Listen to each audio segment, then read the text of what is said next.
بیٹے نے ہمت دیا تو بیٹا کہ جاؤ، دادا نظر مند تھا، بڑی محل میں رہتا تھا، بڑوں کی نظر بندی بھی بڑی ہوتی ہے،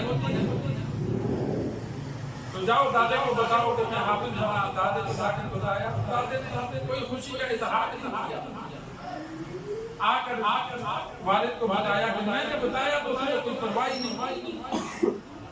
بچہ تھا اور فوراً ذہن میں بات آئی کہ تاج تو والدین کو پہنایا جائے گا، دادے کو نہیں پہنایا جائے گا، یہ میرا بیٹا ہے، دادے کا تو نہیں ہے۔ اس لیے وہ خوش بھی نہیں ہوا۔ نیک لوگ اگلا جہاں دیکھتے ہیں، ہم جیسے لوگ دنیا کی خوشی دیکھتے ہیں کہ آج خوش ہیں، ڈھول بجاؤ گاؤ بس ٹھیک ہے، نہیں۔ جو بندہ تھوڑا سا بھی اچھا ذہن رکھے گا وہ اگلا جہاں سوچے گا کہ اگلے جہاں اس سے فائدہ ہے یا نقصان، فائدہ ہے تو خوش ہوگا، کوئی فائدہ نہیں تو اس میں خوشی نہیں ہے، لیکن اس نے کیا میں نے کیا فائدہ۔ اس دن ایک مسئلہ میرے سامنے تھا، میں نے بات کی کہ گناہ کا ذریعہ بننے سے بچو، اس لیے کہ گناہ کرنے والا گناہ کرے گا اسے فائدہ ہوگا۔ مثال کے طور پر کسی کو حرام کو طریقے لگا دیا، اب وہ حرام کام کر کے حرام کھائے گا، جن کا کام کیا انہوں نے حرام دیا، ان کو کچھ تو دنیا کا نفع ملا، لیکن لگوانے والے بیچارے کو تو کچھ نہیں ملا، الٹا مفت کا گناہ ملا۔ سفارش کی غلط جگہ پر، حرام جگہ پر کسی بچے کو نوکری لگا دیا، اب جب تک وہ حرام کھائے گا لگانے والے کو بھی گناہ ملے گا، اور لگانے والے کو کوئی فائدہ ہوا نہیں ہوا۔ تو اپنے اعمال کو بندہ دیکھے کہ جہاں گناہ ہے تو وہاں پیچھے ہٹ جائے۔ کسی کو قرض مانگا، کسی نے سود پہ قرض لینا تھا، ذریعہ بن گیا کہ بڑا بندہ قرض دیتا ہے، چلو میں ضمانت دیتا ہوں تو دے دے، اب سود پہ قرضہ اس نے لیا اس نے، ان دونوں نے دنیا کا نفع کمایا، آخر میں گنہگار وہ بھی ہیں، لیکن ضامن بننے والا برابر گنہگار، اور اس کو دنیا میں بھی کچھ نہیں ملا، گناہ مل گیا۔ آخرت کو دیکھا جائے، نفع ہے تو خوش ہو، نقصان ہے تو پیچھے ہٹ جاؤ۔ اورنگزیب عالمگیر نے جب محسوس کیا وہ بادشاہ تھے تو حفظ شروع کر دی، 1 سال میں قرآن مجید مکمل حفظ کر دی۔ پھر بیٹے کو بھیجا کہ دادے کو جا کے بتایا کہ اورنگزیب عالمگیر آپ کے بیٹا آج حافظ بن گیا، تو پھر دادے نے خوشی کا اظہار کیا۔ تو علم دین میں انسان ضروری نہیں ہے کہ پڑھتا ہے تو سیکھے گا، جو بڑے فارغ ہیں وہ بھی وقت نکال کر سیکھ سکتے ہیں۔ جامع میں ہمارے ایک وہ آ کے یاد کرتا آج جن احباب کے پاس وقت ہے 4 گھنٹے 8 گھنٹے کی بیٹے کے گھر آتے ہیں، وہ اگر روزانہ 1 گھنٹہ بیٹھ کر پڑھے کچھ نہ کچھ ان کو یاد ہوتا جائے گا۔ چھٹیوں میں زیادہ وقت دیں، اس نیت سے کہ ہم حافظ بنے، عالم بنے، اور دوران ہمت کھوت ہو گئے۔ کئی احباب ہوتے ہیں جن کا ذہن کمزور ہوتا ہے، یاد کرتے ہیں بھول جاتے ہیں، یاد کرتے ہیں بھول جاتے ہیں، کوئی بات نہیں۔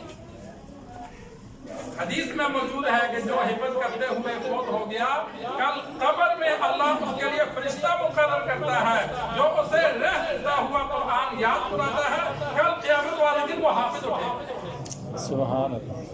لوگوں کو قبر کا عذاب ہوتا ہے، طلباء کو قبر کا عذاب نہیں ہوتا۔ یہ جو بوڑھے بوڑھے در بدر پھرتے ہیں، یہ اس پر عمل کرے نا، آخرت کو آباد کرے، روزانہ تھوڑا تھوڑا یاد کرے، یاد ہوگا پھر بھی اجر ہے، نہیں یاد ہوگا طالب علم ہے دین کے، دنیا سے جائیں گے تو اللہ فرشتے مقرر کرے گا، کل قیامت والے دن حافظ تھے۔ ماں باپ کے لیے سر پہ تاج کا ذریعہ بنے گی۔ تو علم حاصل کرنا، ایک انسان خود علم حاصل کرے، اس کا بہت بڑا اجر ہے، جتنی بھی تعریف کی جائے اتنی کم ہے۔ چلو مختصر ایک حدیث سنا دیتا ہوں۔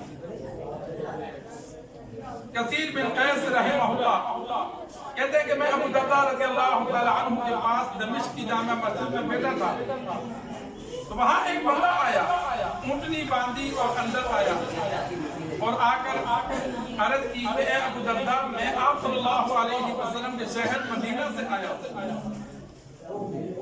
اور کسی اور کام کے لیے نہیں آیا، صرف ایک حدیث مجھے پتہ چلا ہے کہ آپ صلی اللہ علیہ وسلم سے براہ راست بیان کرتا ہے، میں تیری زبان سے سننے آیا ہوں۔ میں اس واقعے کی طرف نہیں جاتا، پہلے دور میں علم بہت مشکل تھا، بہت مشکل تھا۔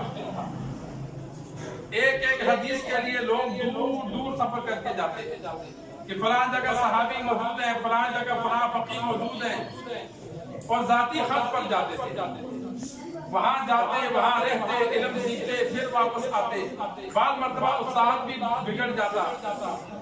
تفسیر ابن کثیر میں واقعہ موجود ہے، غالب قطان رحمہ اللہ امام اعمش کے پاس تھے، رات کو تہجد کے وقت اٹھے، وہ کپڑے کا کاروبار کرتے تھے، پہلے لوگ کاروباری بھی دیندار ہوتے تھے، جس علاقے میں جاتے وہاں علماء کے پاس رہتے، تو غالب قطان کپڑا لے کر گئے، بیچا، رات کو امام اعمش کے پاس، دن کو کاروبار کرتے، رات کو پھر علماء کے پاس۔ ایک دن دیکھا رات کو تہجد پڑھتے، اور تہجد کے بعد شہید اللہ انہ لا الہ الا ہوا، سورۃ آل عمران کے دوسرے رکوع کی آیت ہے وہ پڑھی، اور آخر میں کہا وَأَنَا عَلَىٰ ذَلِكَ لَمِنَ الشَّاهِدِينَ۔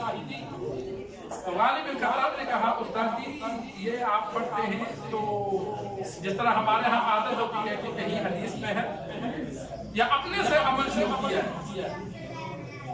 انہوں نے کہا تجھے نہیں پتا؟ اس نے کہا مجھے نہیں پتا۔ کہا میں ایک سال نہیں بتاؤں، ایک سال نہیں بتاؤں۔ اس نے کہا کوئی بات نہیں، ایک سال وہاں امام اعمش